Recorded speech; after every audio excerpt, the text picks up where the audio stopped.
I'm in Paris working with Steve Medeo, who's the greatest rock and roll arranger I've ever worked with. Did the horn parts for Sir Duke, for Steve? Yeah. Did the horn parts for Sir Duke, yeah. And he's done a whole lot of stuff. Commodores, everybody. Emotions. Yeah. Okay. Thank you, Yo, because I can't remember that. But anyway, we're in Paris and we're working with this guy, Jean-Marc Chiron. There's not a day off. He's eating steak and we're eating crap. That's how he feeds cold us. Cold sandwiches. Yeah, cold sandwiches for dinner at night. And rehearsing like 14 hours a day. Finally, we just put our foot down. We need a day off. I would have gone back to the States. The whole band united in that. So he gave us a 3-day off. 3 days.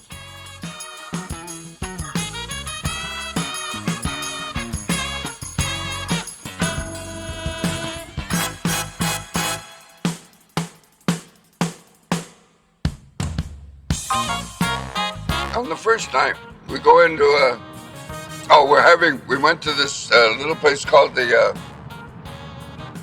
drugstore. It's at Saint Germain, and it's right at the hub of the Saint Germain train station. And there's a lot of activity there. You can walk through. It's one of the high points in Paris. We haven't been out and had a decent drink or a decent meal for a long time. We're sitting up, we're deciding what to do. We're not going to eat at the drugstore, obviously. But we went up there to have a beer, an actual beer, and decide what we're going to do. And while we're up there, we look out the window and down on Saint Germain, there's this little sign, this bar. So we leave the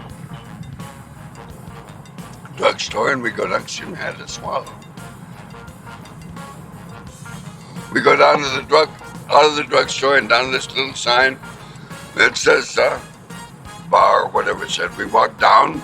It's like down into a cave.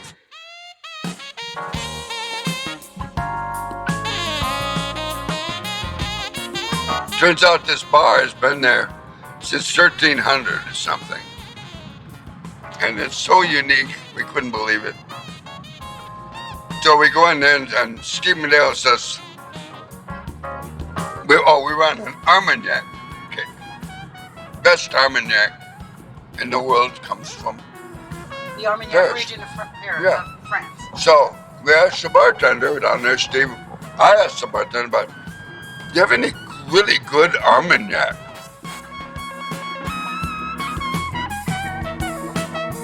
And his eyes lit up.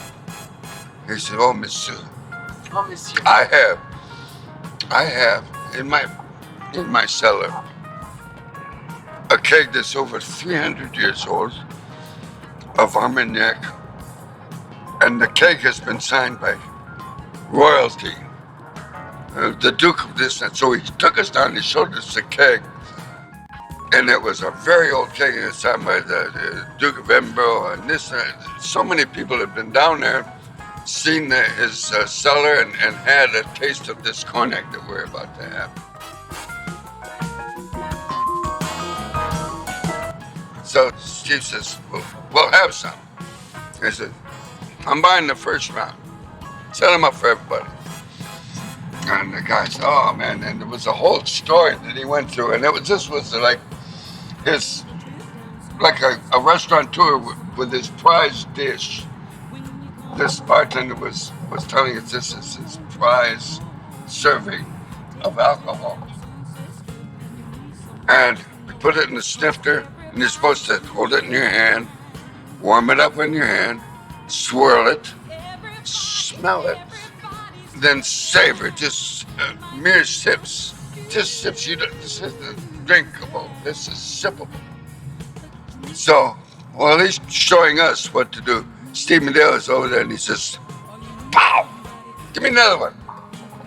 Slams this drink down and puts the glass and says, give me another one.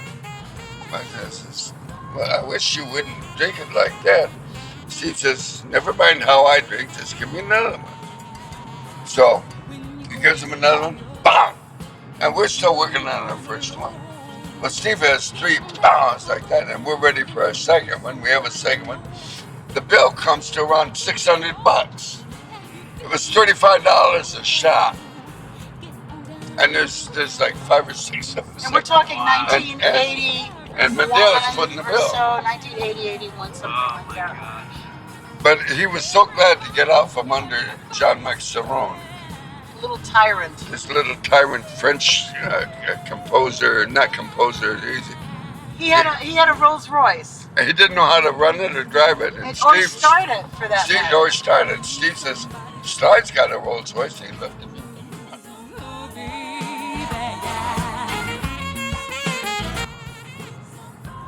And Slyde He says, Slyde's got 2 started. of them.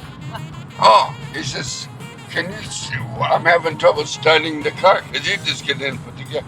No, you have to do this first. Turn the key 1 notch. Put this here. And then start the car. I started the car for him and he says, wow. I had to start the car for him 4 times before he got down just to symbol, do this, and do that. 4 times I had to start his car for him. That's how intelligent this French guy was. But he was a genius at making music. And he sold it illegally in the Middle East. And that's how he made his money. Slyde did a recording there 30 years ago, Yeah. or more, 34 years ago or so. And we just got a check for something that he sold to Pepsi. Yeah. For Pepsi years ago, and they've been using it in this commercial for years. Oh my gosh. And somebody finally heard it and went, whoa, because now with computers, it's so easy to find some of this stuff. And all of a sudden he gets a check for $260 or so. From John Macaron. I says, geez, he hasn't worked for that guy for years. Yeah. And it said Pepsi. So it was something he sold because he was recording everything that they were doing, rehearsals and everything. Everything. You should go back and cash that $260 check and get that cognac. Do you think? I think we should.